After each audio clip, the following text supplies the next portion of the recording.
Accusations are not convictions. जिसके ऊपर आरोप लगा लिया, उस बच्चे के प्रति बाप को देवता स्वरूप रहती है नहीं रहती? Student, if allegations are leveled at someone, will the father see that child in a deity form or not? आरोप लगाने वाले के ऊपर या जिसके ऊपर आरोप लगाया गया है वो। Baba, are you asking about the one who levels allegations or the one at whom the allegations are leveled? जिसके ऊपर आरोप लगाया है वो। Student, the one at whom the allegations have been leveled. आरोप तो दुनिया में बहुत से लगते रहते हैं। लोग तो सूरज के ऊपर भी आरोप और कीचड़ फेंक देते हैं। Baba, people level many allegations at others in the world. People level allegations and throw mire even on the sun. आरोप लगाने से क्या होता है? वो स्वीकार करे तब ना। What happens if allegations are leveled? It matters only if he accepts them. जिसके ऊपर आरोप लगाया गया है, क्या वो उस आरोप को दिल से स्वीकार कर लेता है? Does the one at whom the allegations have been leveled accept them from his heart? या वो आरोप उसके ऊपर साबित हो जाता है? Or are they proven true?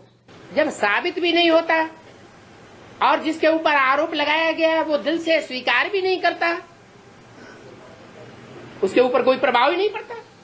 When they aren't proved true and the one at whom the allegations have been leveled doesn't accept it from his heart, he isn't affected by it at all. चोर होगा और चोर से चोर कहा जाए तो वो दौड़ पड़ेगा, साबित करो, तुमने हमको चोर कैसे कहा? If someone is a thief and if the thief is called a thief, he will attack him immediately. Hey, prove it. How did you call me a thief? अब जिसने आरोप लगाया है उसके पास कोई प्रूफ ही नहीं तो डर जाएगा। Well, if the one who has leveled the allegation doesn't have any proof, he will be frightened. तो जो चोर होता है वो डरता है और वो कड़क रूप धारण करता है। So, a thief feels afraid and assumes a strict form. और वो प्रभावित भी होता है दूसरे के कहने से।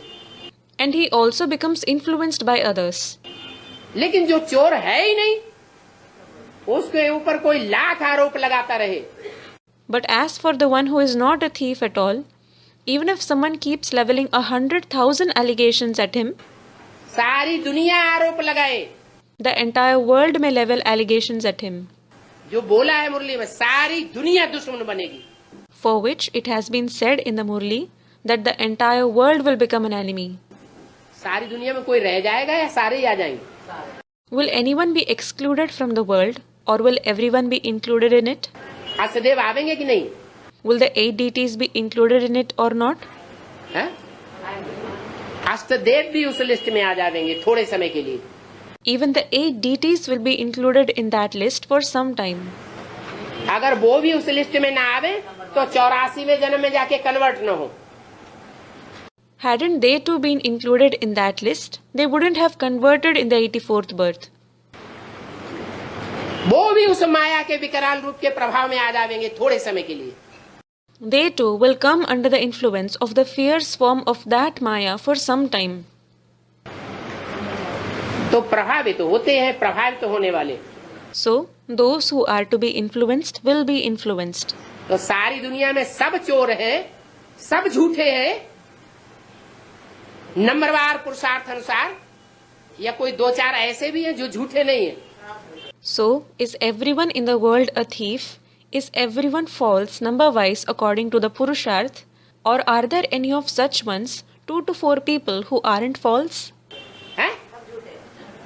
सारी दुनिया झूठी और एक? The entire world is false. And what about the one? एक सच्चा।